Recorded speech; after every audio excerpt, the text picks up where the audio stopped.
Greetings and welcome to the fourth and final session of this special mindfulness series, which we are calling Healthy Habits to Get the Most Out of Every Moment.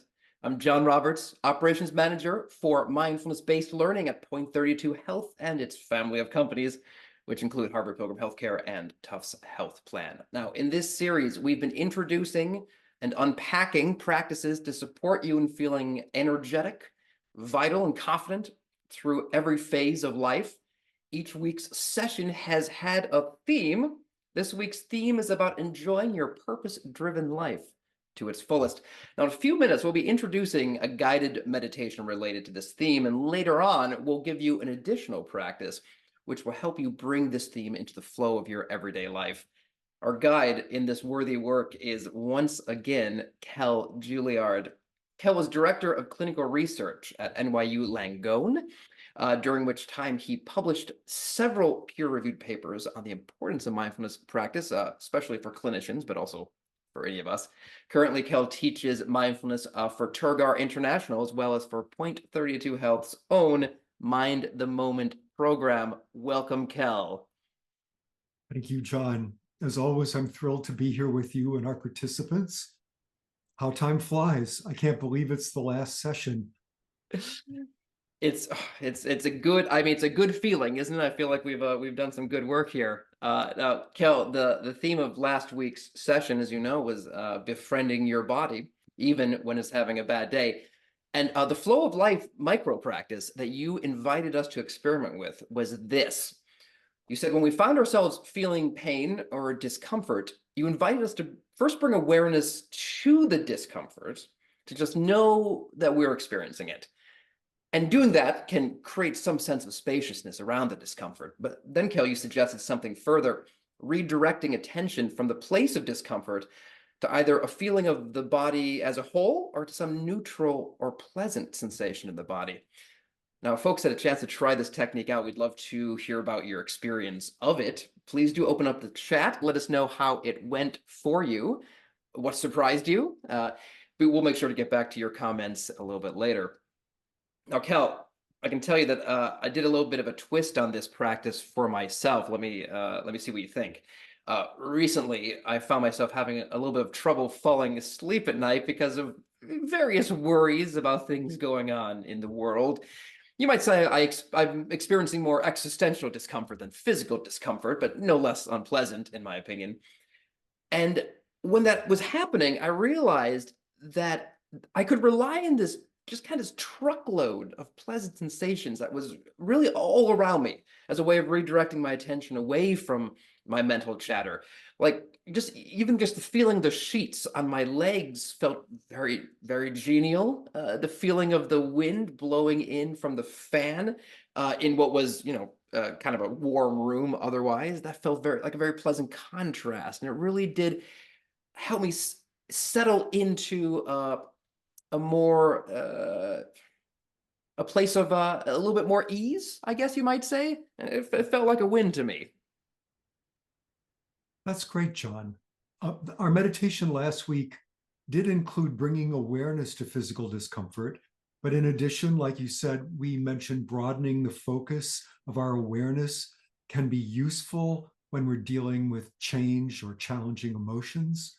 The way you did that in response to psychological discomfort is really a great example of how flexible this practice is. But the key point, I think, is that this helps us avoid getting lost in the discomfort. Oftentimes we get so bound up with it that we're completely identified with it. And by bringing this kind of meditative awareness to what we're feeling, we actually take a little step back from it so that there's more space inside of us. It's kind of like we're standing on a riverbank, watching the discomfort float down the river, instead of being in the river floating down with the discomfort. That's right. I've been in some rivers where there's a lot of detritus, and so sometimes it's better to be on the banks. Now, Kell, I'm hoping you might lead us in a guided meditation. I'm thinking of maybe about 12 minutes in length, if that works. And I'm hoping maybe you can tee up that meditation for us by saying a few words in relation to our theme about how this practice might help us, as Henry David Thoreau put it, to live deep and suck out all the marrow of life.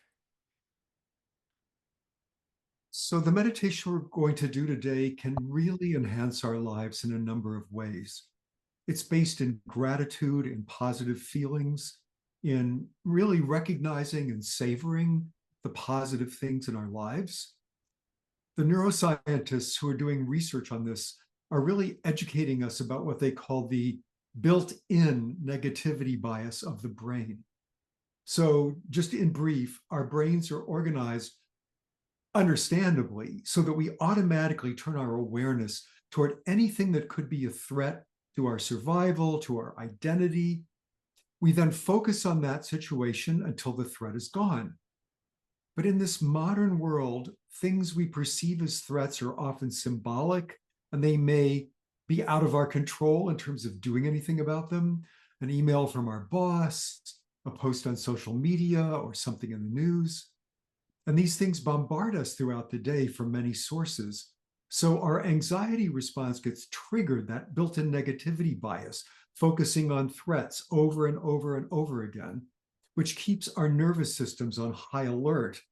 And that, in turn, results in an imbalance that research has shown really can negatively affect our mental, emotional, and really even our physical health profoundly. So doing gratitude practice is an important antidote for this. It can help us bring our brains back into balance, decreasing that inherent negativity bias. Fortunately, the practice is simple, and I'm going to combine gratitude practice with another practice that's been shown to be powerfully beneficial through thousands of research studies, actually loving kindness and compassion for ourselves. So let's move right into this 12-minute meditation. So take a moment to find a posture that for you supports you in just being present. That often means body relaxed, spine that's comfortably upright. Now you can be sitting, standing, or lying down. Your eyes can be open or closed. It's very important that you find the posture and the gaze, the way your eyes are open or closed, that is really right for you, that feels best to you.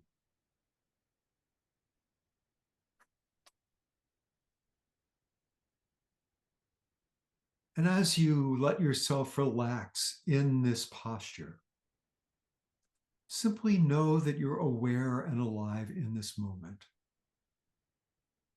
In other words, let yourself drop any feeling of doing and just be.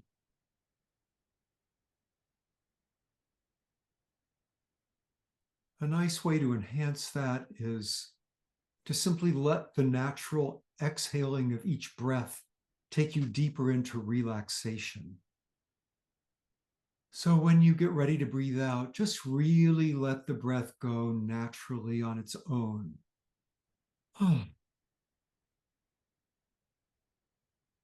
Let that natural release take you deeper into being in this present moment.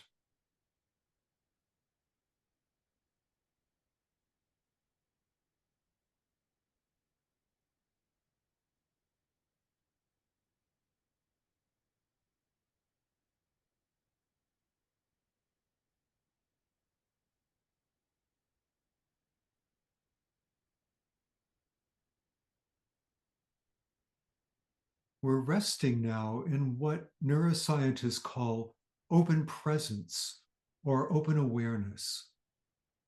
We're simply knowing that we're aware in this moment, but we're not blocking any aspect of experience.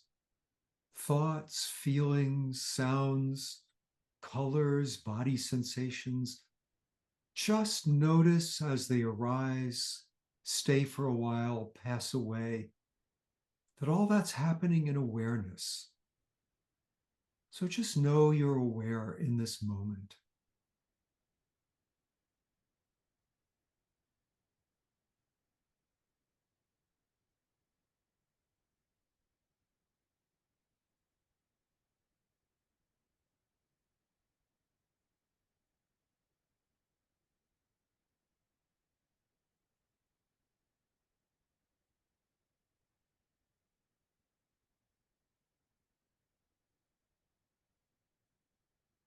For most of us, it doesn't take long to get lost in thoughts and emotions, absorbed in the past or the future. When you realize this has happened, you're actually already back in the present moment. So just celebrate that, because coming back to the present is like a bicep curl for your brain.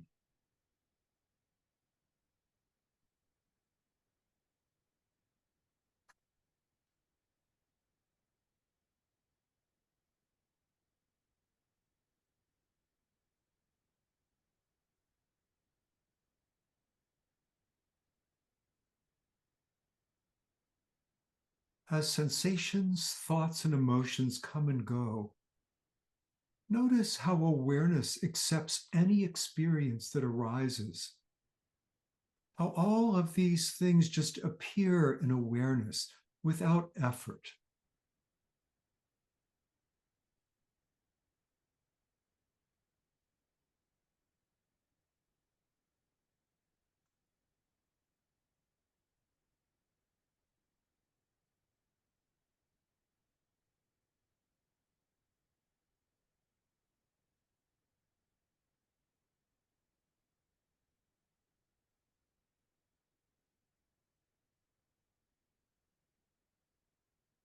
And in an easy, relaxed way, notice how awareness recognizes itself.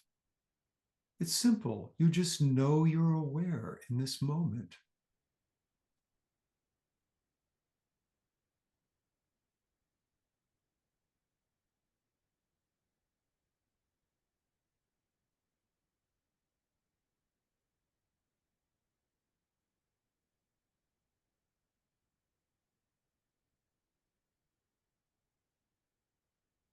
Now, I'm going to invite you to bring to mind something positive in your life, something you're grateful for, happy about. It can be a person, an animal, a situation in your life. It can be simple and immediate or profound and a major event. It can be from the past or the present.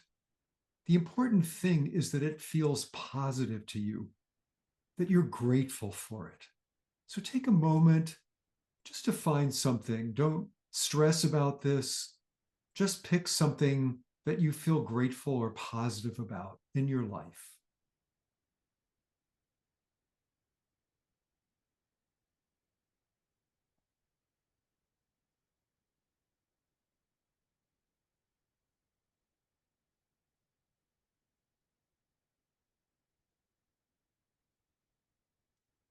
So hopefully you found something you're grateful for.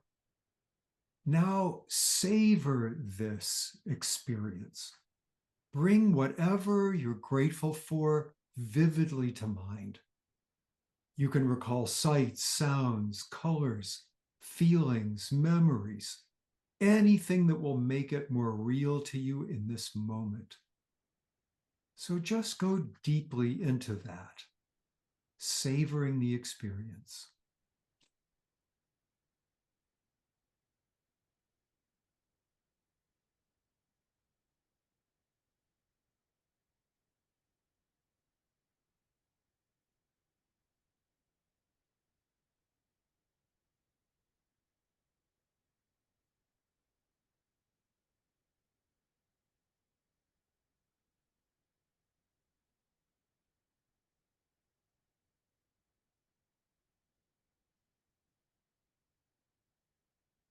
Hold the intention that this good thing in your life is sinking into you. Really feel its life in you.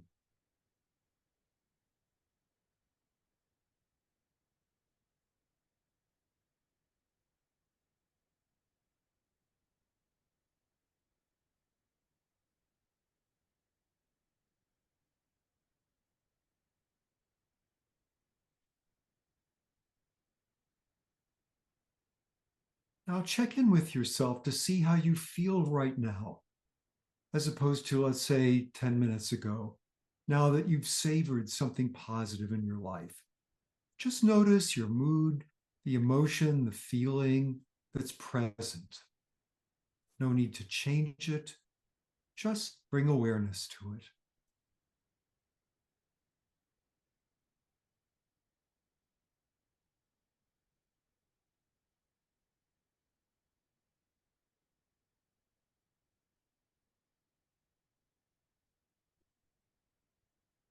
Now we're going to let go of this savoring the positive practice. Just rest for a moment. Simply knowing you're aware and alive, letting thoughts, sensations come and go. Just relax.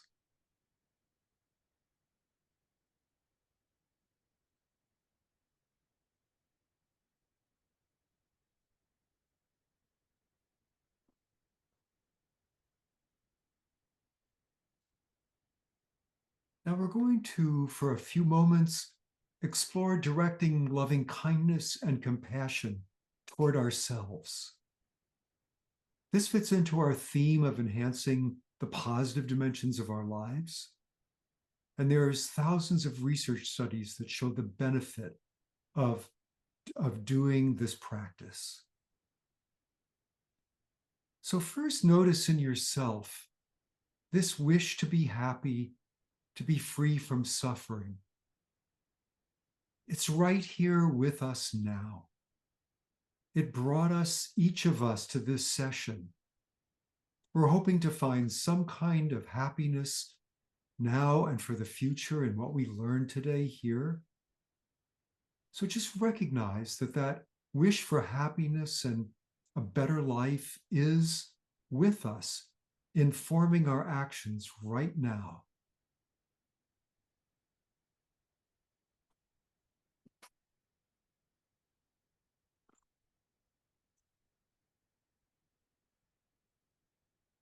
So now what we're going to do is really enhance and amplify the recognition of that. One way to do that is through touch. So if you're open to it, simply put a hand on your heart or both hands in a gesture of comfort and affirmation of yourself.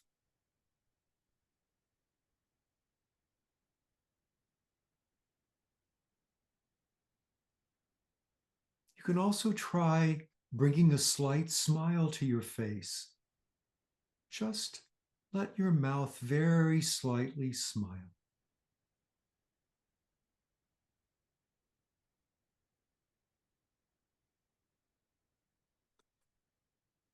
Then we can rely on images to help get in touch with this wish.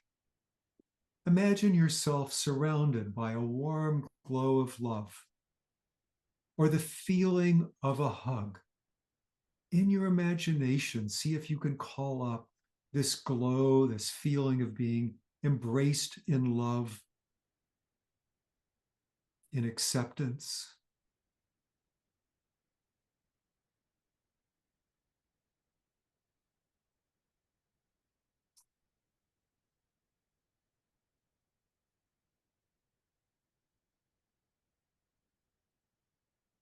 Now I'm going to mention a few phrases.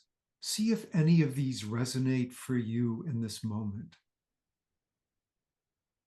You can repeat them silently or softly after me if you like. May I find comfort.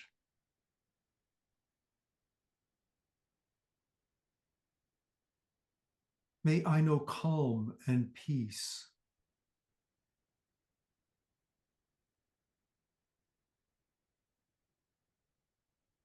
May I be supported and understood. May I be safe.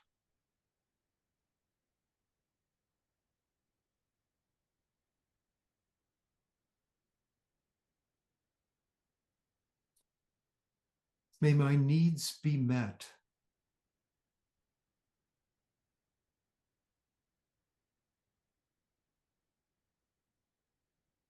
May I realize my dreams and aspirations.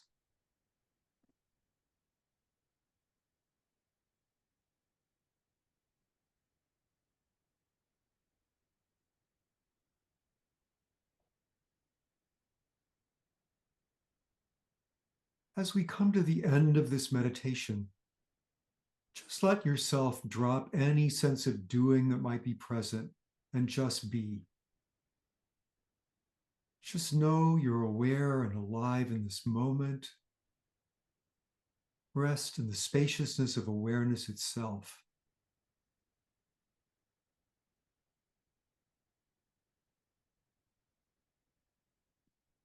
Okay, that concludes our meditation. Thank you so much for that, Kel. Now, folks, please keep in mind a recording of this session will be available on our Mind the Moment YouTube page later today, so please check that out. And if anyone would like to share a question, comment, experience, insight related to the practice that we just did, or anything else on your mind, please add that to the chat as well. As folks are thinking here, Kel, you began our meditation today by mentioning that we humans are naturally attuned to threats in our environment. And I suppose it may be said that that very quality of attunement to threat is what has ensured our species' survival for this good long while. Is there any danger that mindfulness practice might tamp down our ability to recognize threats in our environment? Actually, John, I think the opposite is true. There's a whole realm of unconscious processing that we're not even aware of, scanning our environment for threats. We don't have to control that or do anything. It's going to go on irrespective of what we're doing. So actually, by bringing our mind back to calm, when that automatic threat detection system checks in, we're more likely to recognize a threat that appears than if we were like aware of all sorts of threats already and already in an overstimulated state. So I think we can rely on the natural processes of our brain to take care of that, and that it's actually going to be beneficial if we do mindfulness practice. So that's really interesting. So I'm hearing you saying that this ability to focus that we're practicing on will help us to focus on whatever we're doing, including threats, if those are the things that we need to be paying attention to. Absolutely. And by being mindful, we can respond to threats in a wiser way, as opposed to just knee-jerk reaction, freaking out. We can actually have more responsiveness and accurate assessment. Mm. Let me expand the question though, add a couple more layers to it. Now, some of us may be involved in work that requires us to identify threats to our communities, our society at large, our governing structures, threats that we may even consider existential threats. Is there any danger that these sorts of practices that we're doing here may curb what we might think of as our righteous anger? And you could relate it to that.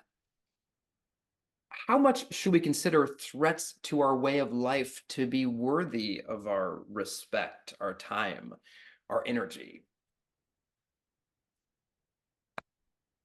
Well, balancing how we respond to larger and smaller threats is always something that we need to evaluate in the moment according to our inner wisdom. But all I can say is from my own personal experience and from watching other people, that the more I've done these practices, actually, the more motivated I am to respond to problems in the world. When you really get in touch with compassion, it doesn't demotivate you. It actually helps you act in a more skillful way. Often when we get into a reactive state about problems in the world, we kind of go off half-cocked, and we haven't really assessed the situation in a balanced, unbiased way. And having this profound strength of motivation that loving kindness and compassion can foster, along with wisdom that helps us really take perspective on the situation before we rush in and try to fix it, can actually help us act much more skillfully and with a more focused and effective motivation. Okay, so what I'm hearing is that as we're sitting and practicing, it's not going to stop us from standing up for what we believe. In fact, it might help us just stand up more effectively for what we would like to stand up for. when I'm working with people in the workplace, sometimes they're suspicious. They think, oh, you're just coming in to help them get more work out of us because we'll be like more like mindfulness zombies just doing what's in front. Actually, the opposite is true. Mindfulness is extraordinarily empowering because it has a space for our inner wisdom to arise. So I think we're actually less likely to be taken advantage of, more likely to set good boundaries if we do these practices. So, Kel, if you don't mind, I'd like to just take a moment to turn to some of these loving kindness phrases that you repeated in the meditation. So when we're using these loving kindness phrases, there's this, to me, there's a sense that we're directing them to another person, but at the same time, that other person is unlikely to know that we're directing those phrases towards them, unless, of course, we tell them. So, am I correct that these phrases, as we repeat them, it's really about ourselves and not another person, even if we're saying, may you be.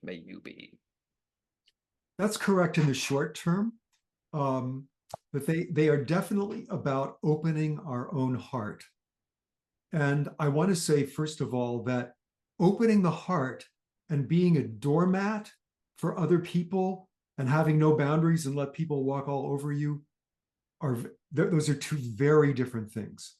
We need to open our hearts with wisdom, which means really understanding where other people are coming from and having a sense of their worthiness, but it doesn't mean we've got to do what they say or let them walk all over us. It's actually quite the opposite, because we're holding ourselves with loving kindness as well as other people, which actually helps us understand them better. And by understanding them better, we can respond to the challenges that they might create in a wiser, more effective way. So by opening our own hearts, we actually come into a more skillful way of relating to other people. So it is, yes, to open our hearts, but it has a much broader impact on our whole web of relationships. So let me ask you this, Kel. Some folks may feel have some difficulty with directing the loving kindness phrases to themselves. In your have you seen that in people you've worked with, and what advice would you give them? That is really common.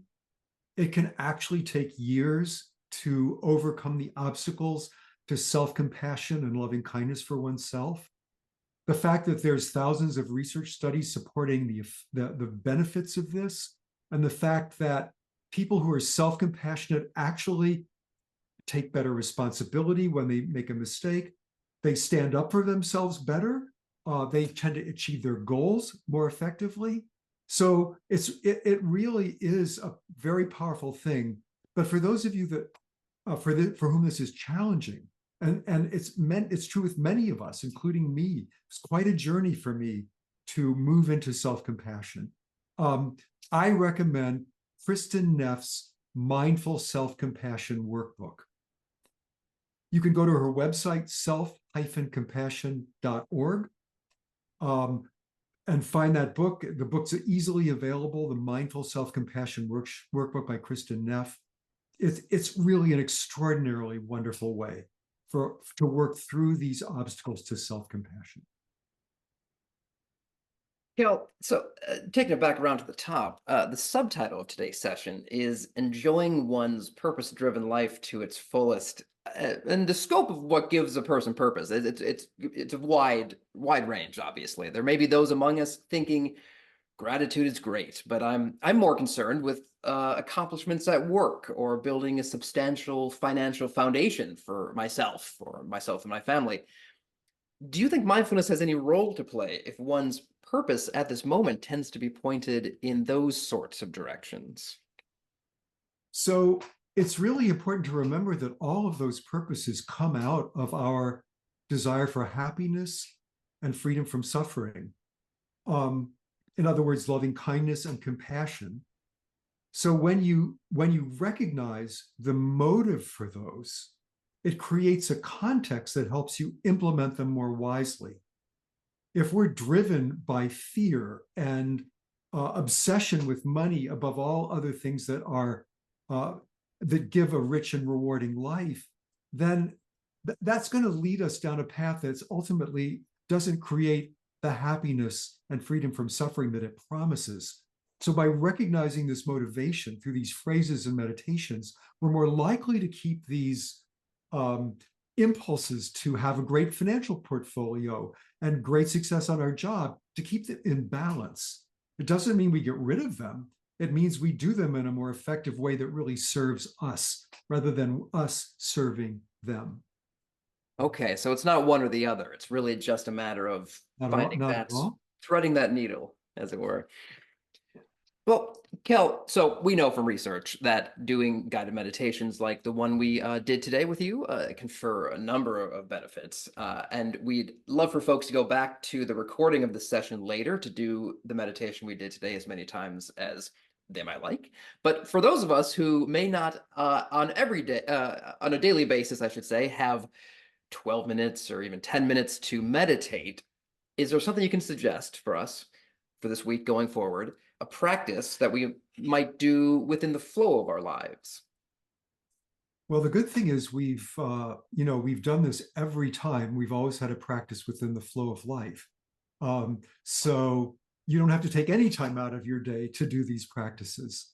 And this one is really kind of about, it's just an extension of what we did today, gluing that good feeling of gratitude or loving kindness to your long-term memory to help to counteract that built-in negativity bias. And you only have to do that for 20 seconds, according to Rick Hansen, for instance, one of the neuroscientists that's popularized this practice. So 20 seconds counteracts our built-in negativity bias, and so can lead to a happier life. So the idea is we're going to ask you once a day over the next week to notice something that makes you feel good or for which you're grateful. So just remember it, notice it once a day. It could be a smell of a tasty meal you just cooked, being with your child, watching a butterfly drink nectar from a flower. It can really be anything that you're grateful for or delighted about. So savor it for 20 seconds, that's all. And that will help balance that built-in negativity bias. All right, Kel, I'm going to try it. And if folks have a chance to try this technique themselves, we'd love to hear about it. Do please connect with us on our Facebook page. Let us know how it's going for you. And also let us know the following. What called out to you to savor recently that you did not expect to find so savory? We'd love to hear about that from you as well. Well, Kel, thank you so much for your guidance today, as well as for your guidance during this entire series. It's been an honor to learn and practice and, dare I say, grow with you this past month. Are there any closing words you'd like to share with us? Well, just that meditation is a practice. It's got to be something that you do, and it needs to become a habit in order to be truly beneficial per the neuroscience research. So if you don't yet have a practice of meditation, then my suggestion is pick an embarrassingly small amount of time and set the intention to meditate for that amount most days. Not every day, just most days. It can even be 1 minute, 2 minutes. You'll still get benefit, and then you'll have a toehold in practicing meditation. Thank you for that, Kel. Now, a reminder to everyone here today, this is not your last chance to get a shot of mindfulness from our team this week. My friend and colleague, Tara Healy, will be hosting a drop-in session of her own this Thursday morning, tomorrow morning at 8:30 a.m. We'll be talking about some of your Facebook posts then, so please do join us for that. You can find the link on our Living Well at Home webpage. And while you're there, please check out the other resources we have that are related to staying physically and mentally agile at any stage of life. Those include yoga classes, strength training classes, Zumba classes, webinars on topics such as healthy eating and other things.